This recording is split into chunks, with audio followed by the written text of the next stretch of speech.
ఎన్నికల సీజన్ నడుస్తోంది. ఎన్నికల్లో గెలుపు కోసం రాజకీయ పార్టీలు విశ్వ ప్రయత్నాలు చేస్తున్నాయి. ప్రత్యర్థులపై ఆరోపణలు, విమర్శలతో నేతలు విరుచుకుపడుతున్నారు. ఈ నేపథ్యంలో నేతల మాటలు, విమర్శలపై ఎన్నికల సంఘం ఫోకస్ చేసింది. ఎన్నికల కోడ్ అతిక్రమించి ఎవరైనా మాట్లాడితే వారికి నోటీసులు ఇస్తోంది. ప్రచారంలో పాల్గొనకుండా కొందరిపై చర్యలు తీసుకుంటోంది. తాజాగా బీఆర్ఎస్ అధినేత మాజీ సీఎం కేసీఆర్కు ఈసీ నోటీసులు ఇవ్వడం చర్చనీయాంశంగా మారింది.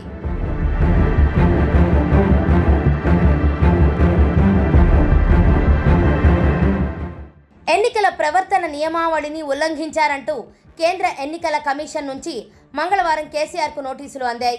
ఈ నెల 5వ తేదీన సిరిసిల్లలో జరిగిన బీఆర్ఎస్ సభలో కాంగ్రెస్ పార్టీపై కేసీఆర్ తీవ్ర విమర్శలు చేశారు. ఈ నేపథ్యంలో కాంగ్రెస్ నేత నిరంజన్ ఇచ్చిన ఫిర్యాదు మేరకు ఈసీ ఆయనకు నోటీసులు ఇచ్చింది. కాంగ్రెస్ పార్టీపై చేసిన వ్యాఖ్యలకు గురువారం ఉదయం 11 గంటలకల్లా వివరణ ఇవ్వాలని నోటీసులో పేర్కొంది.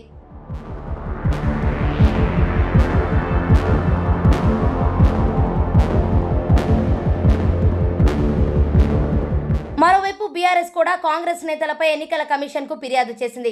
ఎన్నికల సందర్భంగా కేసీఆర్, కేటీఆర్లపై నిరాధారమైన అసత్య ప్రచారాలు చేస్తున్నారని ఫిర్యాదులో పేర్కొంది. ఫోన్ ట్యాపింగ్ వ్యవహారంలోనూ అసత్య ప్రచారం చేస్తున్నారంటూ కాంగ్రెస్ ఎమ్మెల్యేలపై బీఆర్ఎస్ నేతలు ఫిర్యాదు చేశారు.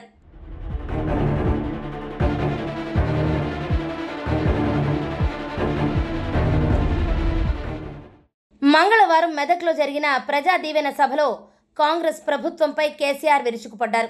రాజకీయాల్లో అప్పుడప్పుడు గుడ్డి లక్ష్మి వచ్చినట్టు కొంతమంది లిల్లీపుట్గాళ్లకి కూడా అధికారం వస్తుందంటూ సీఎం రేవంత్ రెడ్డిని ఉద్దేశించి ఎద్దేవా చేశారు. కూర్చుంటే లేవ చేత కాదు కానీ తాటి చెట్టు అంత ఎగురుతా అన్నాడంట. డిసెంబర్ 9 తారీఖుకు సీఎం రేవంత్ రెడ్డి రుణమాఫీ చేస్తా అన్నాడు. డిసెంబర్ 9 పోయింది, మళ్ళీ ఆగస్టు 15కు వేస్తామంటుండు అంటూ మండిపడ్డారు. మహనీయుడు అంబేద్కర్ విగ్రహం పెట్టిన తర్వాత వచ్చిన మొదటి జయంతి రోజున అక్కడ ఒక్క పువ్వు కానీ పూలమాల కానీ వేయలేదని ఆగ్రహం వ్యక్తం చేశారు. అనేక ప్రాంతాల నుంచి ప్రజలు వస్తే కనీసం మంచినీళ్లు పెట్టకుండా విగ్రహం దగ్గరికి వెళ్లకుండా గేట్లకు తాళాలు వేశారన్నారు. మేం కట్టిన విగ్రహం దగ్గరికి వెళ్ళనప్పుడు మేం కట్టిన సెక్రటేరియట్లో ఎందుకుంటున్నారు? మేం కట్టిన యాదగిరిగుట్ట దగ్గరికి ఎందుకు పోయి మొక్కుకున్నారు? మేం కట్టిన ఎమ్మెల్యే క్వార్టర్స్లో ఎందుకుంటున్నారు అని కేసీఆర్ నిలదీశారు.